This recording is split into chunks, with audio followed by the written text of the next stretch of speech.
बिस्मिल्लाहिर्रहमानिर्रहीम। अस्सलामु अलैकुम वरहमतुल्लाहि वबरकातुहू। जी, मेरा नाम आसिफ अहमद ख़ान है।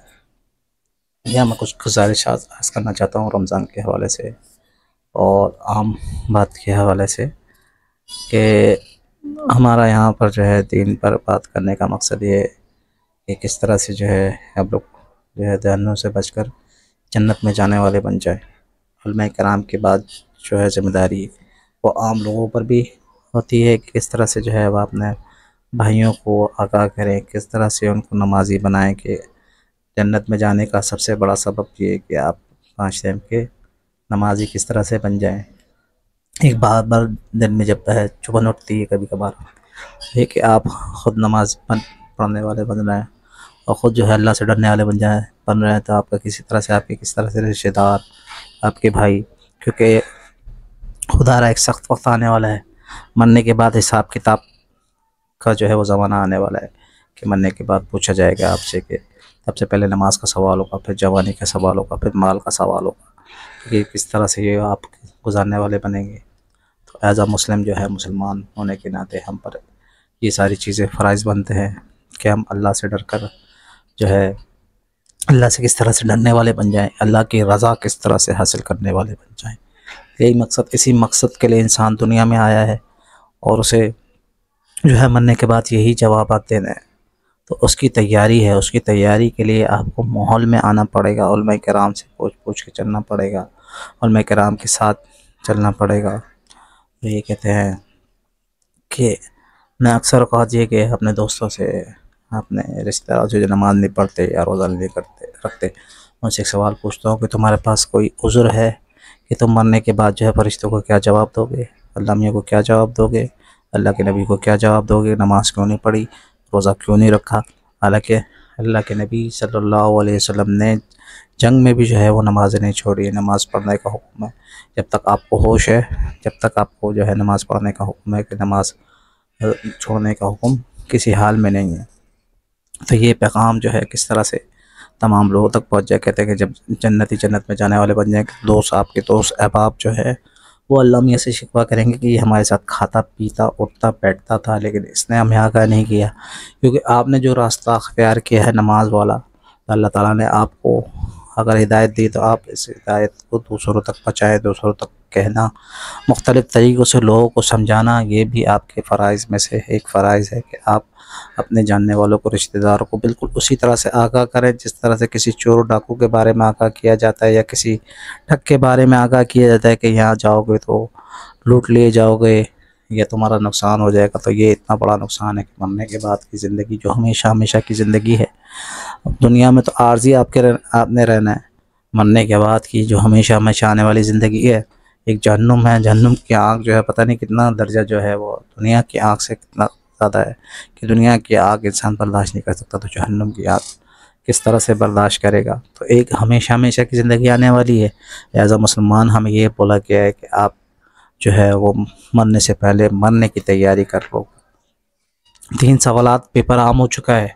3 सवालात हैं, मन दीनों का, मन रब्बों का और आपका नबी कौन है। ये 3 सवालात हैं, इनका जवाब वही दे सकेगा जिसने अल्लाह को अल्लाह की सिफ़ात के साथ अल्लाह माना हो, नबी को नबी की सिफ़ात के साथ उनकी सुन्नतों के मुताबिक अमल किया हो। जो नाम का मुसलमान ना हो वही जवाब दे सकेगा।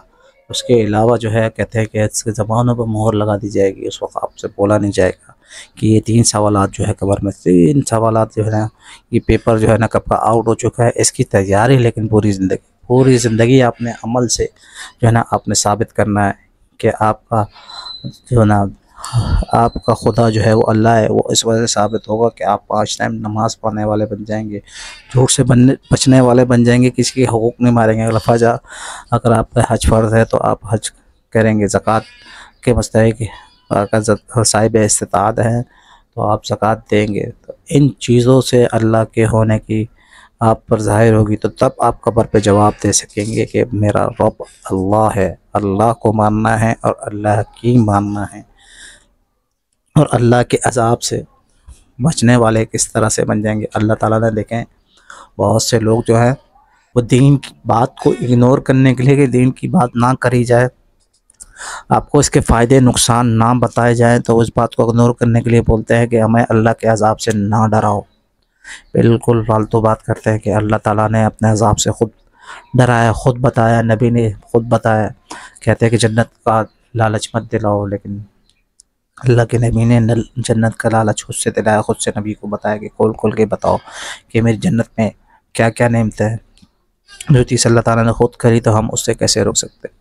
तो हम जो है ना इस तरह से अल्लाह की रज़ा हासिल करने, जहन्नुम अल्लाह की नाराज़गी जो है जहन्नुम है, अल्लाह की रज़ा जो है अल्लाह जब राज़ी होगा तो वो जन्नत में डालेगा। तो अल्लाह की रज़ा हासिल वाले होने वाले किस तरह से बन जाएँ, उसके लिए सबसे इम्पोर्टेंट चीज़ ये कि हम नमाज़ों को, पाँचों वक्त की नमाज़ों को पूरी कोशिश के साथ मस्जिद में पढ़ने वाले बन जाएँ। अल्लाह के हुक्म जो नबी के तरीक़े के मुताबिक जो सहाबा ने अमल करके दिखाया उसके मुताबिक करने वाले बन जाएँ।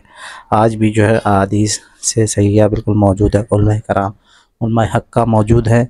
नमाज, रोज़ा, हज, ज़कात, ये 5 चीज़ों पे किसी का कोई इख्तिलाफ़ नहीं है। वो किस तरह से हम जो है वो उलमाए कराम की जो है पूछते हुए जो है वो उन पर अमल करने वाले बन जाएँ। तो ये ख़ास तौर पे है कि जो है ना हमारा तो मकसद ही ये है, इंसान जब सफ़र करता है तो वो इस वजह से करता है कि मंज़िल उसका जो है ना हदफ़ होती है कि मंज़िल पर जाना है। उसने हमेशा जो है सवार होता ही इसी वजह से है कि उसने एक दिन उतर जाना है, उस सफ़र से एक वक्त में उतर जाना है। इस तरह से दुनिया की मिसाल भी यही है कि हम दुनिया में आए ही इसलिए वजह से है कि हमें दुनिया से जाना है, फिर उसके बाद कब्र की मंज़िल है, फिर जन्नत या दोज़ख। कहते हैं कि जन्नत में हमेशा हमेशा रहने वाले किस तरह से बन। अल्लाह ताला ने मैं के लिए देख रहा था कि मायने चल रहे थे कि बोलते हैं जन्नत का जहाँ ज़िक्र किया है वहाँ अल्लाह ताला ने ये हमेशा का ज़िक्र किया है कि खौल के जन्नत में जाने वाले हमेशा उसमें रहेंगे। यानी कि उसकी रज़ा जब एक दफ़ा हासिल हो जाएगी तो अल्लाह ताला फिर नाराज़ नहीं होगा, फिर आपको हमेशा हमेशा। तो उस हमेशा हमेशा के लिए जो है हम तैयारी किस तरह से बन जाएँ, उसके लिए जो है ना वो नमाज है ख़ास तौर पे, और जो फ़राइज़ है इसमें किसी का इख्तिलाफ़ नहीं है। तो खुदारा अब जो है नमाज़ पढ़ने वाले बन जाएँ। और रमज़ान के महीने चल रहे हैं, इसमें वैसी नेकियाँ, एक नेकियाँ जो है वो 700 गुना बढ़ा दी जाती है, इसका अजर बढ़ा दिया जाता है। तो एक हदीस पहले भी गुज़र चुकी है, जो रमज़ान पाए और अपनी मग़फ़िरत ना करे तो उस पर अल्लाह ताला के नबी की लानत है। तो कहते हैं कि बहुत उलमाए किराम तो ये चीज़ कहते हैं कि अल्लाह से हाथ उठाकर आप जितने भी गुनहगार हैं आप अल्लाह ताला से हाथ उठा के माफ़ी मांगे कि आइंदा ऐसे नहीं करूँगा। नदामत के 2 आंसू बहा दे, कहते हैं कि आपका बाप आपको माफ़ नहीं करेगा लेकिन अल्लाह ताला फ़ौरन माफ़ कर देगा। और शैतान उस वक्त अपने सर पे मिट्टी डालता है, जब इतना भी गुनहगार हो, जब अल्लाह ताला उसको माफ़ कर देता है तो शैतान उस वक्त अपने सर पे मिट्टी डाल रहा होता है कि ये मैंने तो इसको इतना बेगानी की कोशिश की और अल्लाह ताला ने इसको 1 सेकंड में माफ़ कर दिया। क्योंकि अल्लाह ताला तो माफ़ करने के बहाने ढूंढता है। वो ये चाहता है कि किस तरह से जो है मेरा बंदा जो है वो जन्नत में जाने वाला बन जाए। हमारी तरफ से देर है, हम जो है वो अपने गुनाहों को छोड़कर और नेक रास्ते पर किस तरह से इख्तियार करें। मेरी तमाम अपने दोस्तों और रिश्तेदारों सबसे गुजारिश है, खुदारा सबसे पहले 5 टाइम की नमाज़ हम तरह से पढ़ने वाले बन जाएँ। अस्सलामु अलैकुम व रहमतुल्लाहि व बरकातुहू।